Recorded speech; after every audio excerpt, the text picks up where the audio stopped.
कहते हैं असली हीरो वो होते हैं जो ज़मीन पे उतर के समाज में बदलाव लाते हैं। और आज हमारे साथ है एक ऐसी शख्सियत जो शहर के ऐशो आराम को छोड़ के एक छोटे से कस्बे में आ गए और वो शेखावाटी को अपनी कर्म भूमि बताते हैं। आज जानेंगे उनसे बहुत सारी बातें, क्या उनकी कर्म भूमि है, कैसे उन्होंने ये सोचा कि उनको जाना चाहिए, बहुत सारी बातें। नमस्कार दोस्तों, मेरा नाम है अमित और आप देख रहे हैं बैठक विद अमित। और आज हमारे साथ हैं मधुसूदन जी मालानी, बिरला सार्वजनिक हॉस्पिटल के डायरेक्टर और एक बहुत ही मतलब नामिक मैं बोलूँ या फिर एक समाज सेवी हैं हमारे झुंझुनू जिला के, जो हर कोई इंसान जानता है क्या क्या उन्होंने क्या क्या क्षेत्रों में कर रखे हैं। तो आइए उनका स्वागत करते हैं। मधुसूदन जी, बहुत बहुत स्वागत है आपका हमारे शो में। नमस्कार जी Amit ji, thank you so much. आज आपने जो समय निकाला इस पॉडकास्ट के लिए, और मैं अपने आप को सौभाग्यशाली महसूस करता हूँ कि आज आपसे बातचीत हम करेंगे इस विषय पे। बिल्कुल, हमारा भी बहुत सौभाग्य है कि आपने इतने बिजी स्केड्यूल से टाइम दिया हमको। नहीं नहीं। तो पहले तो हम बातचीत करना चाहेंगे आपके बचपन से। आपका बचपन कैसा रहा?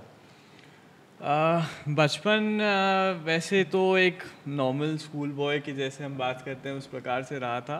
और बचपन में ज़्यादातर हम देखते हैं कि जैसे स्कूल में जाना हो या इत्यादि चीज़ें होती है, लेकिन मेरा हमेशा से फोकस रहा है कि को करिकुलर्स पे भी हमने ज़्यादा फोकस करने की चाह थी।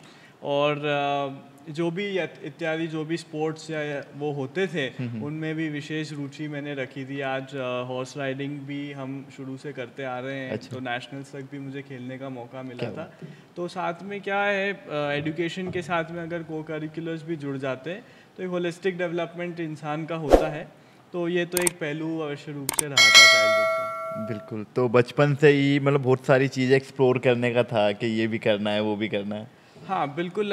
हमारे जैसे पेरेंट्स के हमेशा से ये सीख रही थी कि मोर ऑफ हम अगर कहीं भी रहते हैं, चाहे शहर में रहो चाहे कहीं भी रहो, लेकिन कुछ ट्रिप्स हम ऐसी भी करते थे जो गांव ढाणियों में भी जाना। अच्छा। अब शुरू से ही ये प्रयास रहा है लोगों के बीच में जाना, उनसे उनको समझना, ताकि हम हमारे रूट्स कभी नहीं भूले, जहाँ से हमारी शुरुआत हुई थी और जहाँ से ये सारी सिविलाइजेशन बढ़ी है। उसके जो मूल आधार हैं, जो लोग हैं, उनसे हमारा टच नहीं खोए, हमारे फेस्टिवल से हमारा टच नहीं खोए। तो उन सबको ध्यान में रखते हुए एक वो भी पहलू रहा है जीवन में। बिल्कुल, तो गाँव-गाँव पे टाइम टाइम पे मतलब आप गाँव में विज़िट करते थे, ढाणियों में विज़िट करते थे, जी पूरे एक मैं बोलूँ तो पिकनिक के जैसे कि हाँ भई वहाँ चलना है गाँव में। हाँ बिल्कुल, ऐसे शॉर्ट टर्म और लॉन्ग टर्म प्लान्स अवश्य रूप से रहते थे। अच्छा। और उन्हीं पे डेवलप किया जाता था। सही है। जी फिर आपकी हायर एजुकेशन कहाँ से हुई? मतलब स्कूलिंग भी वहीं मतलब मुंबई से ही फिर? हाँ जी, मोर ऑफ बॉम्बे से ही मेरी स्कूलिंग रही है। और ठीक है, स्कूल लाइफ भी जो थी एक डिसेंट, अपने आप को मैं मानता हूँ एक एवरेज स्टूडेंट रहा हूँ। ओके। और एजुकेशन वाइज एंड उसमें भी जो हमें सीखने को मिला, आज हमारे जो टीचर्स हैं उन्होंने भी काफ़ी हेल्प किया, सहयोग किया। क्योंकि बिना ज्ञान के देखिए दुनिया हम देख नहीं सकते हैं, तो उसको समझने के लिए एक प्राथमिक शिक्षा ज़रूरी है। तो उसका ही पार्ट एंड पार्सल रहता है लाइफ में। बिल्कुल, बिल्कुल। जी तो फिर जैसे ही मान लो स्कूलिंग पूरी हुई कॉलेज में, उसके बाद आई थिंक आपने 19 साल की उम्र में किताब लिख दी थी। जी। तो ये एकदम से लेखक बनने का ख्याल क्या शुरू से था या अचानक हुआ, क्या हुआ? तो बेसिकली ये बात उस समय की थी जब मैं थोड़ा सा अपने आप को एक्सप्लोर कर रहा था इन टर्म्स ऑफ अध्यात्म और स्पिरिचुअलिटी में। तो उस समय काफ़ी मेडिटेशन, ध्यान इत्यादि चीज़ें एक्सप्लोर करी थी। और उनमें से एक जो लाइफ चेंजिंग इवेंट जिसे हम कहते हैं, वो मुझे ऋषिकेश में प्राप्त हुआ, जहाँ पे वशिष्ठ मुनि जी के गुफा में हमने काफ़ी 10-15 दिन ध्यान किया एक अच्छा। हिसाब से। तो उस समय जो डाइट भी थी वो रॉ फ्रूट्स, रॉ वेजिटेबल्स की डाइट भी रखी थी। और उस दौरान मैंने ये पाया कि मेरे शरीर में काफ़ी मतलब आत्मचिंतन जिसे हम कहते हैं, तो काफ़ी ऐसे क्वेश्चंस हुए, उनके उत्तर मिलना शुरू हुए। और ये जो एक जर्नी थी इस एक्सप्लोरेशन की, वो काफ़ी दिन चली। और उसके बाद में जब मैं वहाँ से उभर के आया तो मुझे लगा कि काफ़ी थॉट्स हैं मेरे अंदर जो जिन्हें पेन डाउन मुझे करना चाहिए, क्योंकि वो मुझे कहीं ना कहीं डिस्टर्ब कर रहे थे। तो शुरुआत हुई थी एक लाइन से, फिर वो बन गया एक पैराग्राफ, और पैराग्राफ बनते बनते एक किताब बन गई। क्या बात है। तो आज वो किताब आप फिर उसे कई लोगों को बताया तो उन्होंने कहा कि अगर ये रियलाइजेशन है इसे आपको प्रसारित भी करना चाहिए ताकि और लोगों तक भी पहुँचे। और मैं मानता हूँ कि जो भी अध्यात्म में रुचि रखते हैं वो अवश्य रूप से उस किताब से भी एक कहीं ना कहीं जुड़ाव महसूस करेंगे, क्योंकि ये प्रश्न अमूमन आते हैं जब हम इस दिशा में जाते हैं, इस मार्ग पे जाते हैं। तो उन चीज़ों को एक रूप से सरल करने के लिए ये किताब का मैं मानता हूँ एक प्रकार से निर्माण हुआ होगा, क्योंकि मैं ये नहीं मानता कि मैं इसका लेखक हूँ, बल्कि कहीं ना कहीं एक बोलते हैं कि यूनिवर्सल एनर्जी है जो हमें प्रेरित करती है, हम तो सिर्फ एक निमित्त बन के रह जाते हैं, तो वो उसी का एक हिस्सा मानते हैं। बिल्कुल। तो मतलब वो जो एनर्जी थी यूनिवर्सल, जो मैं बोलूँ आध्यात्म के कुछ सवाल थे, जवाब थे, आपने उतारा। फिर उसके बाद आपने और किताबें लिखी, जैसे मेरी कर्म भूमि लिखी। तो वहाँ की फिर ये क्या हुआ कि अब मेरे को एक और किताब लिखने, मतलब लिटरेचर में जाना था, या मतलब ये था कि भाई मेरे को जो मेरा जहाँ के रूट्स है उसके लिए कुछ लिखना है? तो बचपन से मेरा जो रुक रहा है, मैं कुछ भी अगर करता था तो मेरी एक छोटी सी आदत हमेशा रहती थी कि घर पे जाके सबको ब्लैबर करके सब बता देना कि ये मैंने किया है, वो मैंने किया है, या ये मैं करने गया था और ये उसने ऐसा कहा, उसने ऐसा कहा। तो एक वो जो छोटी सी क्यूरियोसिटी रहती है, तो मुझे जैसे कोई भी, मैं एक बेसिकली इसमें अपने थिएट्रिक्स में और ड्रामा में काफ़ी मुझे स्कूल में काफ़ी मौके मिले थे कॉम्पिटिशन्स करने के, तो उसमें भी मुझे अच्छा मैंने परफॉर्म किया था समवॉट। तो उस समय से ही मुझे ये था कि जो रिहर्सल होते हैं, जो थिएट्रिक्स के जो आर्ट फॉर्म्स होते हैं, उनको अपने आप अंदर डालना। तो कहीं ना कहीं मैं मानता हूँ कि जो ये एक्सपीरियंसेस मेरे साथ घटित होते हैं, मुझे उन्हें संग्रह करना बहुत अच्छा लगता है, उन्हें रिकॉर्ड करना बहुत अच्छा लगता है। तो शुरुआती तौर पे भी जब हम शेखावाटी के दौरे पे गए थे कोविड के टाइम पे, लोगों से मिलते थे, उनसे बातचीतें करते थे, तो कई ऐसी बातें निकल के आई थी जिसे मुझे लगा कि ये बस मेरे तक ही नहीं सीमित रहे, ये मेरे साथ ही नहीं चली जाए, इनमें लोगों को भी बताएं, लोगों को भी पता चले इन चीज़ों के बारे में, ताकि वो अपने आप से भी इसको रिलेट कर सके। और कहीं ना कहीं मैं मानता हूँ कि शुरुआत वहीं से हुई थी, और वही वाली बात है, शुरुआत एक पंक्ति से होती है और फिर एंड तक एक किताब बन जाती है। क्या बात है। मतलब किताब लिखना कई बार होता है कि मतलब मेरे को भी एक टाइम पे लिखने का थोड़ा शौक था, तो आई स्टार्टेड लाइक मैंने एक इंस्टाग्राम पे पेज वगैरह बनाया, सो हम उस पर कोट्स लिखते थे। Then after some time we feel like कि नहीं यार इतना नहीं हो पाता एक रेगुलर टाइम ये वो, बट जो कंसिस्टेंसी के साथ आपने जो लिखा है कि आपको जो लिखना है वो मतलब वाकई में काबिल तारीफ़ है। जो एक लेखक ना होते हुए, जो लेखक है उनका तो काम है, मैं कहीं ना कहीं बोलूँ कि सोर्स ऑफ इनकम है, सारी चीज़ें हो जाती है, तो वो बड़ी वाकई एक बहुत बड़ी बात है ये चीज़ें करना। उसके अलावा फिर आप कोविड-19 के टाइम पे, मतलब आप पिलानी में कब से आए? वैसे तो हम पिलानी में बचपन से आते रहते थे, लेकिन एक स्थाई जिसे हम कहते हैं, ये कोविड के समय ही हुआ था, क्योंकि उस समय इरादा कुछ नहीं था, आए तो थे एक्सप्लोर करने, थोड़ी सी सेवा कर लेते क्योंकि पूरी दुनिया बंद थी, और एक प्रकार से अपना जो अस्पताल था ये लोगों की सेवा कर रहा था। और उस समय ऐसा डर का सा माहौल था कि ये ऐसा लग रहा था कि पता नहीं ये बस आखिरी पारी है जीवन की हर किसी के लिए, क्योंकि किसी भाई हम फ़ोन बजते थे तो रोंगटे खड़े हो जाते थे, अब कौन चल बसा। तो इस प्रकार के माहौल में ये लगा कि क्यों ना कुछ ऐसा करके जाएं कम से कम कि लोग हमें संतुष्टि मिले मरते समय, और आगे पता नहीं दुनिया के बाद कौन है क्या है, लेकिन वो जो भी कोई परमात्मा हो या जो भी कुछ हो, वो उनको हम मुंह दिखाने लायक रहे। बिल्कुल। तो शुरुआत कुछ इस प्रकार से हुई थी, और आगे जैसी ठाकुर जी की मर्जी, आज हम हैं यहाँ पे, सेवा करने का मौका मिलता है, निमित्त है मात्र, और बाकी तो देखिए जनता है और करने वाला ठाकुर है, वो अपने हिसाब से कराता है। बिल्कुल। कई बार मतलब मानता हूँ मैं कि भाई ऊपर वाला देता है अपने को करने के लिए, तभी अपन कर पाते हैं, लेकिन उस चीज़ के लिए भी हर कोई आगे नहीं आता है। कोविड-19 के टाइम अगर मैंने खुद ने देखा है कि जगह जगह गांव-गांव में जाके आप सैनिटाइज़र किट्स बांट रहे हो, लोगों के लिए जिनकी मान लो आर्थिक सहायता के हिसाब से खाने पीने की नहीं है, उनकी चीज़ें भी आप कर रहे हो। तो ये सिलसिला कैसे लगा कि आपने क्या फील किया कि मेरे को इन लोगों की इस तरीके से सहायता कर सकते हैं, या किस तरीके से क्या वो आया एक?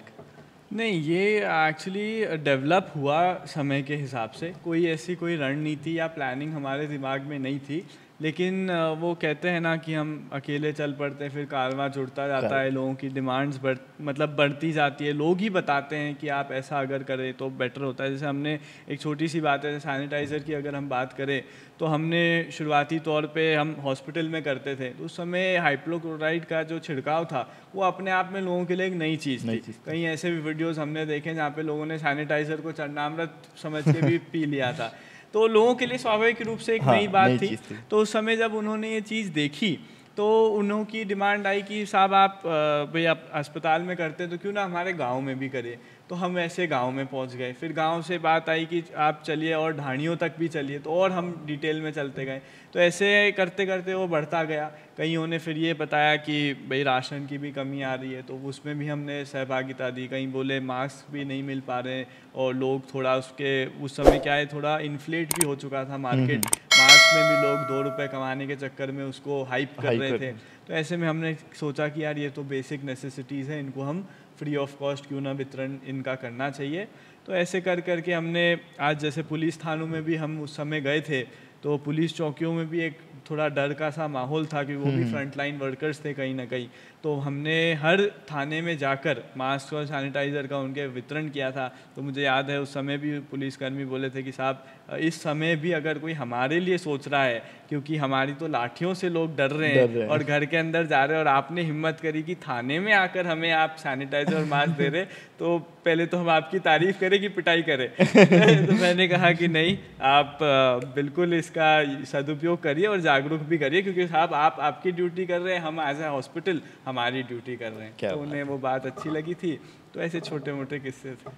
बिल्कुल। उसके अलावा एक और मैं मेजर चीज़ बोलूँगा कि जो ऑक्सीजन प्लांट लगा था अपने बिरला सार्वजनिक अस्पताल में, वो भी कहीं ना कहीं वहाँ उसकी कमी कैसे महसूस हुई कि ये अपने को करना चाहिए या इस तरीके से होगा ये चीज़ें? तो बेसिकली वही बात है कि उस समय ऑक्सीजन के लिए हॉस्पिटल में हमारे को जो बेड्स थे वो सारे भर चुके थे, और ऑक्सीजन के लिए कई बार फ़ोन करने पड़ते थे कलेक्टर ऑफिस में, इधर उधर काफ़ी जगह से प्रेशर लगा के कि भाई ऑक्सीजन प्लीज़ हमको सप्लाई करिए। पर कहीं ना कहीं उनके भी हाथ बंधे हुए थे, क्योंकि ऑक्सीजन का जो फ़्लो था वो मतलब प्रॉपर चैनल के थ्रू डिमांड इतनी होने के कारण उतना उसमें सप्लाई नहीं था।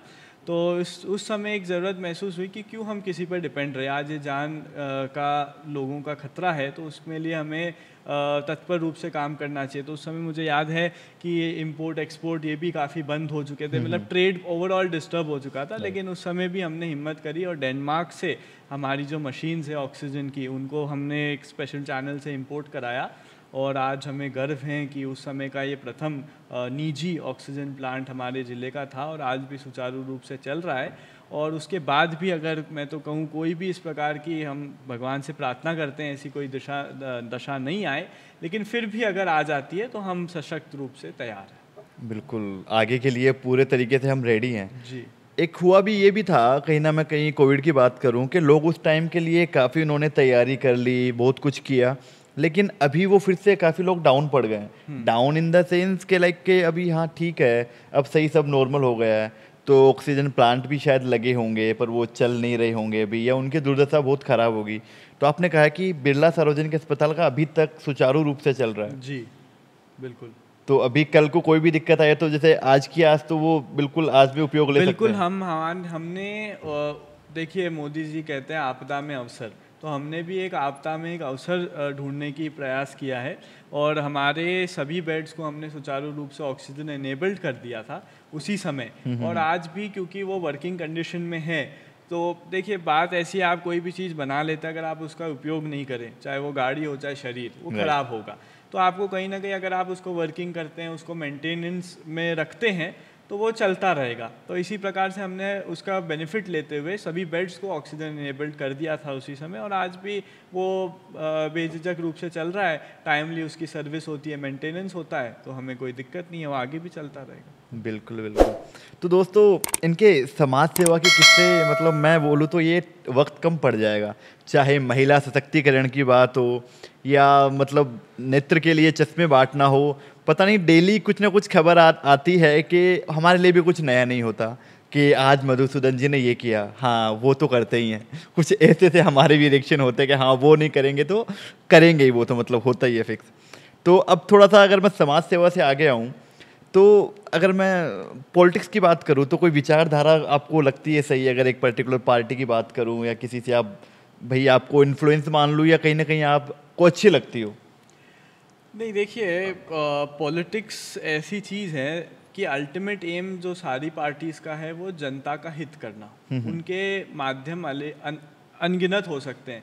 हमारे जैन धर्म में ऐसा कहा जाता है अनेकांतवाद, यानी मल्टीप्लिसिटी ऑफ रियलिटीज, यानी कोई भी एक रियलिटी सत्य नहीं है। उसके वहाँ तक पहुँचने के लिए आप अनगिनत मार्गों से आप वहाँ तक पहुँच सकते हैं। तो कहीं ना कहीं सभी पार्टीज़ अपने हिसाब से एक प्रयास करती है जनता के हित को और अल्टीमेट गुड को पाने के लिए, जो सर्वोदय जैसे हम कहते हैं, सबका उदय हो।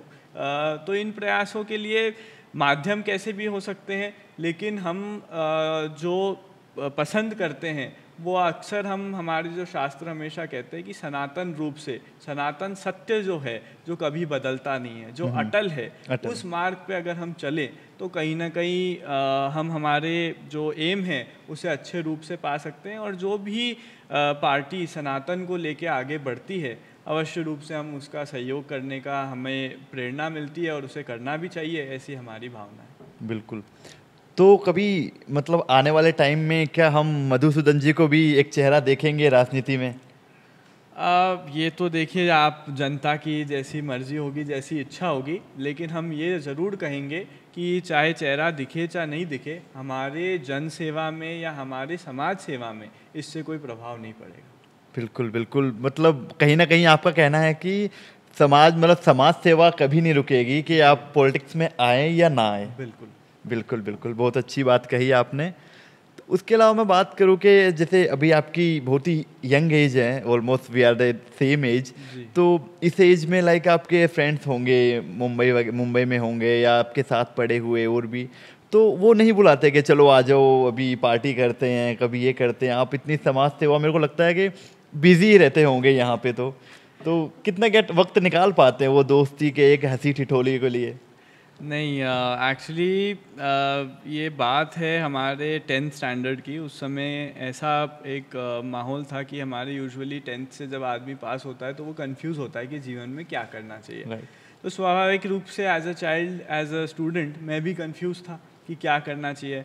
तो हमारे जितने भी फ्रेंड्स थे उन्होंने काउंसलर्स के पास जाके उनसे एडवाइस लेना चाहा। काफ़ी ऐसे टेस्ट्स भी होते हैं जो आपको बताते हैं कि which career is suitable option for you. तो इस प्रकार से वो ये सारी चीज़ें करते थे। लेकिन मेरी, क्योंकि हमारे फैमिली की एक अलग थिंकिंग थी, तो मैं मेरे गुरुजी के पास गया और उनसे मैंने पूछा कि मुझे क्या करना चाहिए।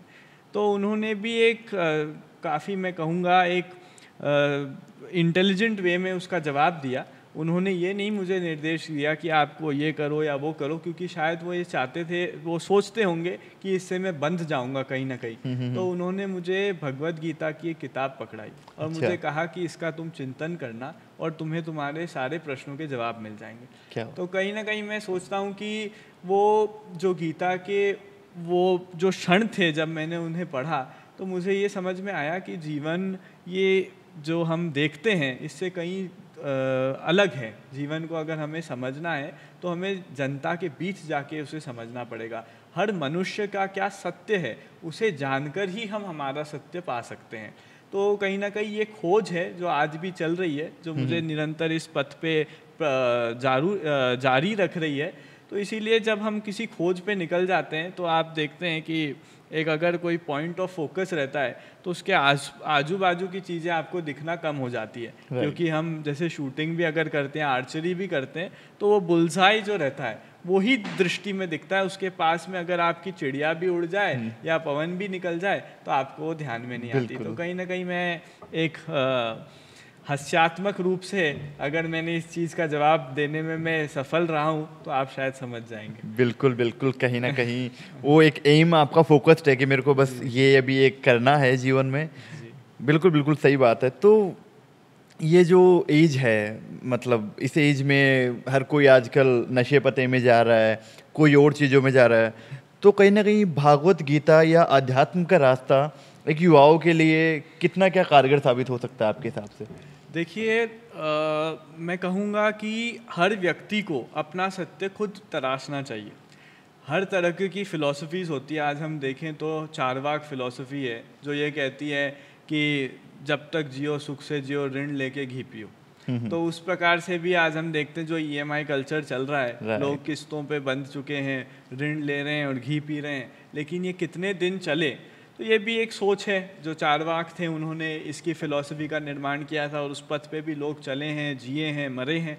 और अध्यात्म जो है ये बताता है कि कहीं ना कहीं आपको अपने अंदर, अपने आत्मचिंतन में झांको कि आपका मूल तत्व क्या है, आपका मूल स्वभाव क्या है। भाई कोविड में भी हमने देखा जब पूरी दुनिया बंद थी उस समय हम अपने अंदर ही तो गए, अपने भीतर जाकर ही हमने देखा कि वास्तविक रूप से हमारी अगर नीड्स हैं तो बहुत रिस्ट्रिक्टेड है। इसमें मुझे एक छोटा सा किस्सा याद आता है सिकंदर का।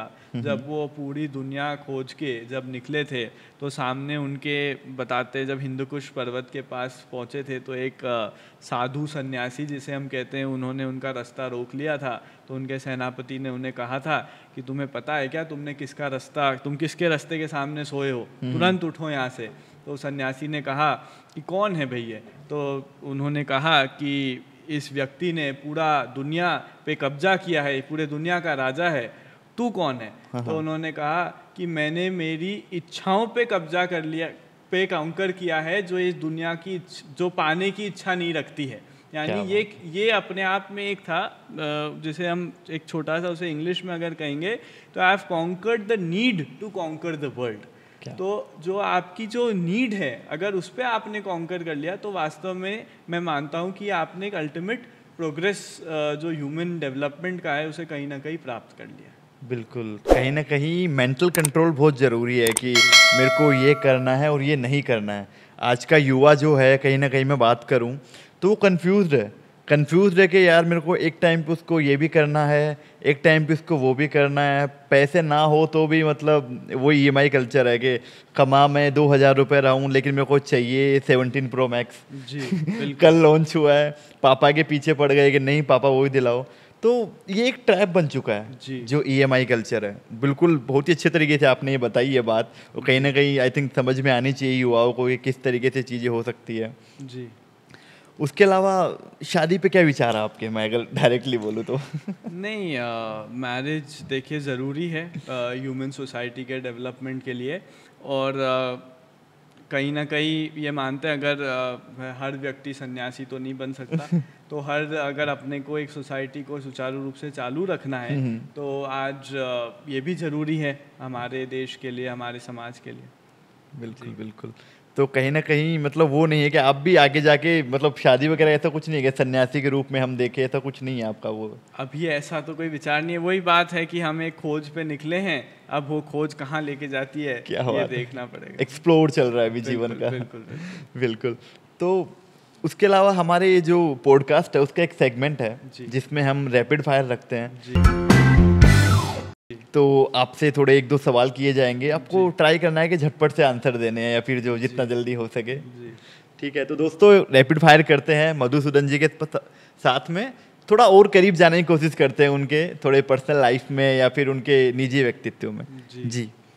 तो अगर मैं पूछूँ आपका फेवरेट फूड क्या है, गो टू फूड? दाल बाटी चूरमा। क्या बात है जी। मतलब वहाँ रह के, मुंबई में रह के भी दाल बाटी चूरमा? उसके पीछे कारण है, उसके पीछे कारण ये है कि हमारे जो घर में यूजुअली ये चीज़ बनती थी, दादी मेक श्योर करती थी कि हर संडे को हम ये चीज़ खाएं।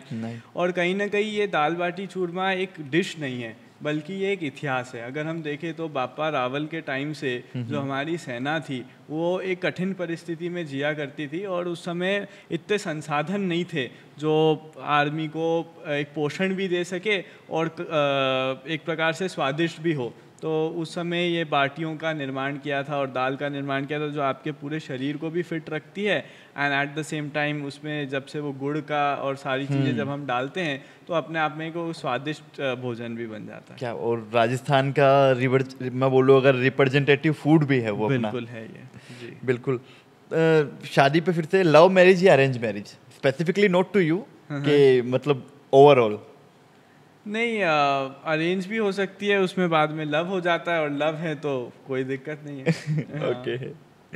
अगर जैसे बिजी स्केड्यूल रहता है आपका, जी। कभी छुट्टी मिले कि हाँ आज आप फ्री हो, तो फ्री रहते हो तो क्या करते हो? मूवी, स्लीपिंग या फिर कुछ और? नहीं, मैं बुक्स पढ़ना ज़्यादा प्रेफर करता हूँ, और वैसे फ्री टाइम तो देखिए कम ही मिलता है, लेकिन बीइंग एनिमल पर्सन मैं बुक्स भी पढ़ता हूँ, और हमारे जो मेरे पेट्स हैं उनके साथ भी समय व्यतीत करता हूँ, उनको भी जानता हूँ, समझने की कोशिश ओके, करता हूँ। तो मेनली मतलब डॉग्स हैं, पेट्स क्या क्या आपके हाँ पास? जी, हॉर्सेस हैं, डॉग्स हैं, ये क्या सब बात है! हैं। जी। तो बड़ा अच्छा टाइम मतलब उनके साथ बिताते हो हाँ आप। जी, उसमें थोड़ा सा उनके साथ बॉन्डिंग हो जाती है, तो थोड़ा जीवन में आदमी भी एम्पैथी सीखता है, करुणा भाव भी राइट, उसमें डेवलप होता है। नाइस। जी। पिलानी आते ही मतलब पहला भाव क्या है आपके? जी। मतलब कि स्थायी रूप जब आपने रहने का आपने वो किया कि मेरे को रहना है, तो क्या भाव था? मैं जब यहाँ आया तो शुरू में यहाँ की जो परिस्थितियाँ थी, देखिए कोविड के टाइम पे कठिन थी, और भी कठिन बनाती है यहाँ का जो वेदर है, क्लाइमेट है, परिस्थितियाँ हैं। तो ये सारी चीज़ें मैं कहूँगा एक प्रकार से अपोजिट डायरेक्शन में थी। और वो कहते हैं ना, जब इतना ज़्यादा ऑपोजिशन हो जाता है तो आदमी को मज़ा आने लगता है, क्योंकि अगर राइट, सारी चीज़ें कंड्यूसिव होती है तो आदमी आलसी हो जाता है, वो उसी में बह जाता है और उसी में ढल जाता ढल है कहीं जाता ना है। कहीं। तो ये बिकॉज मैं कहूँगा कि ये ऑपोजिशन जो था ये हमेशा से रहा है मेरे साथ में, ये मुझे जीने के, आगे बढ़ने के लिए और प्रेरित करता है। माउंटेन और बीचेस? माउंटेन्स। माउंटेन, जी। Why not beaches?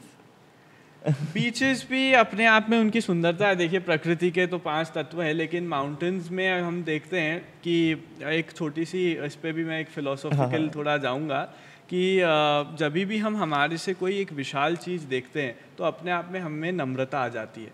तो जब आप माउंटेन को हमारे संस्कृति में हमेशा से गोवर्धन पर्वत या गिरिराज जी इत्यादि जो इनको पूजते हैं हम, हिमालय को, तो ये इसीलिए पूछते हैं क्योंकि ये हमें ये एक नम्रता का एहसास कराते हैं कि हमारे से भी बड़ा कोई है। हमें इतना घमंड या अहंकार नहीं करना चाहिए जिसके कारण हम अपने आप को ज़्यादा बड़ा महसूस करें। तो मैं कहीं ना कहीं जब माउंटेन्स में हम जाते हैं तो प्रकृति की इतनी बड़ी बनाई हुई चीज़ देखते हैं तो हमें अब स्वाभाविक सी बात है कि हमारा सर झुक जाता है, और शायद नम्रता ही हमें जीवन जीने का एक तरीका सिखा देती है।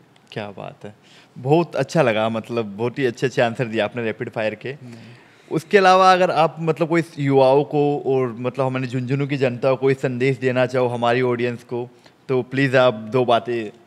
नहीं, संदेश तो देखिए हमारा हमेशा से एक ही रहा है कि जिस प्रकार से ये कल्चर आगे बढ़ रहा है, जीवन आगे बढ़ता है, देखिए वर्ल्ड जो है ये हमेशा डोमिनेंस चाह रहा है, और सारी जो दुनिया बनती जा रही है वो कमोडिफिकेशन की तरफ जा रही है। आज आपकी एक छोटी सी पानी की बोतल जो झरने से मिलती थी, जो पानी झरने से मिलता था, आज वो पैकेज हो चुका है, वो बोतलों में मिलने लग गया है।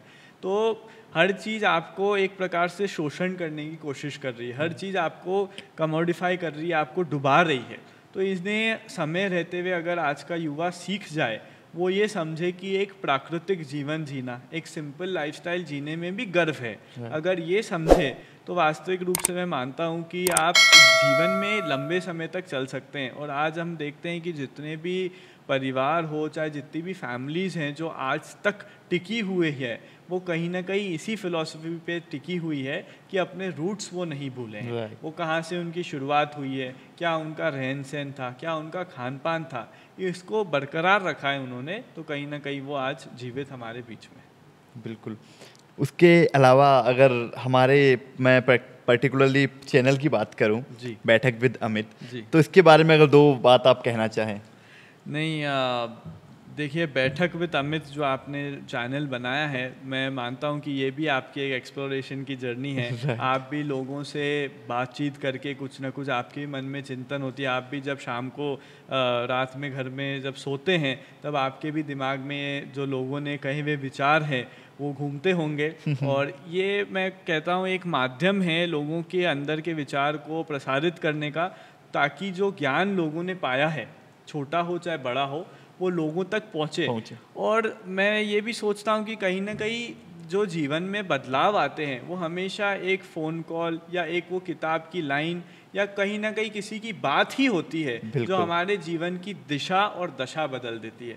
तो क्या पता आपके इस शो के माध्यम से कितने लोगों की दिशा और दशा बदल जाए। बिल्कुल, यही कामना करते हैं हम। तो बहुत ही अच्छा लगा मधुसूदन जी आपसे बात करके, बहुत ही अच्छे-अच्छे आपने जवाब दिए और मैं बहुत आपका धन्यवाद करता हूँ तहे दिल से, आपने इतना टाइम निकाला हमारे लिए। बहुत-बहुत धन्यवाद। थैंक यू अमित जी, और आते रहिएगा, आपका ही घर है। बिल्कुल, बिल्कुल, बिल्कुल। Thank you. Thank you.